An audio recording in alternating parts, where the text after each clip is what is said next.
পল্লী জীবিকায়ন প্রকল্প তৃতীয় পর্যায়ের কর্মকর্তাদের 4 থেকে 6 নভেম্বর 2025 মেয়াদী আইসিটি ও অফিস ব্যবস্থাপনা বিষয়ক প্রশিক্ষণ কোর্সের উদ্বোধনী অনুষ্ঠান। যে বিআরডিটি আসলে মনে হয় যে না নিজেদের প্রতিষ্ঠানে এসেছি। আর আমরা যে 3 দিন এখানে থাকবো, আমাদের পক্ষ থেকে আমাদের সবাই আমরা সুন্দরভাবে সবকিছু মেনে নিয়ে মানিয়ে নিয়ে এবং সহযোগিতাপূর্ণভাবে করব। আশা করছি আগামী দিনগুলোতে আমাদের জীবন আরো উন্নত হবে, উন্নত সমৃদ্ধ একটা বাংলাদেশ গড়ে তোলার ক্ষেত্রে আমাদের যে ভূমিকা, এই ভূমিকা অবশ্যই সর্বোচ্চ থাকবে। পল্লী জীবিকায়ন প্রকল্প তৃতীয় পর্যায়ে আইসিটি ও অফিস ব্যবস্থাপনা বিষয়ক প্রশিক্ষণ কোর্সে আমি সকলকে স্বাগত জানাচ্ছি।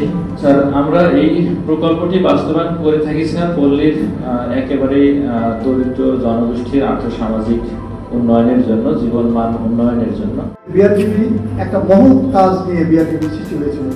ডক্টর আব্দুল হামিদ খান, ঠিক আছে, উনি কিন্তু একটা যৌন জীবনকে ফেলে রেখে উনি কিন্তু এই গরিব মানুষের জন্য কাজ করার জন্য নিয়ে এসেছিলেন। জানেন তো, সে তার শান শৌকত ছেড়ে সেই দরিদ্র মানুষের পাশে আসে, আর সেই কাজের সুযোগ পেয়েছি আপনারা এই প্রকল্পে যারা কর্মরত আছেন, তবে ইতিমধ্যে আপনারা অনেক এক্সপিরিয়েন্স গ্যাদার করছেন এবং সেই অভিজ্ঞতা থেকে আপনাদের যে এখন ওখান থেকে যে সম্ভাবনার বা যে দুয়ার সেগুলো উন্মোচন করার আপনারা এখন করার জন্য আপনারা এখন প্রত্যেকের যোগ্য আমি এটা মনে করি যে প্রত্যেকে যোগ্য।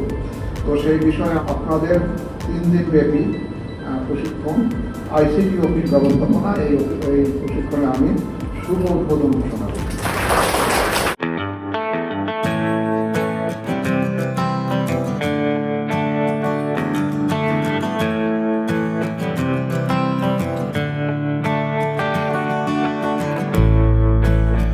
কাছাকাছি কিন্তু মাথার ধারে কাছেও এই মাথা সৃষ্টি করেছেন আমাদের সৃষ্টিকর্তা।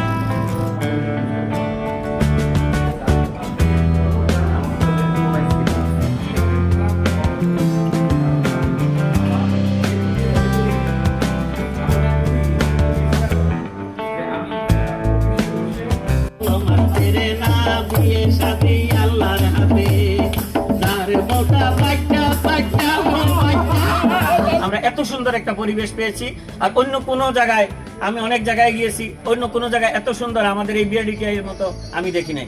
যে এত চমৎকার পরিবেশে এই যে বারবিকিউ, এটা অসাধারণ আমার জন্য। আমাদের ব্যক্তিগত অনুভূতি তো অবশ্যই সুন্দর, কারণ আমাদের নিজেদের প্রতিষ্ঠান, প্রাণের প্রতিষ্ঠান, আর আমরা এখানে আসলেই খুবই ভালো থাকি। আমরা এই হোম অফ বিআরডিবিতে বারবার আসতে চাই, সকলেই আসতে চাই। আমি সকলের এই তৃপ্তির পর্যায় থেকে অভিনন্দন জানাচ্ছি এবং আন্তরিকভাবে ধন্যবাদ জানাচ্ছি। সবাইকে এই বারবিকিউ পার্টিতে সুস্বাগত। আমরা অল্পতে যাতে একটু বেশি ভালো কিছু ম্যানেজমেন্ট করতে পারি, সেই প্রত্যাশা সবার থাকবে।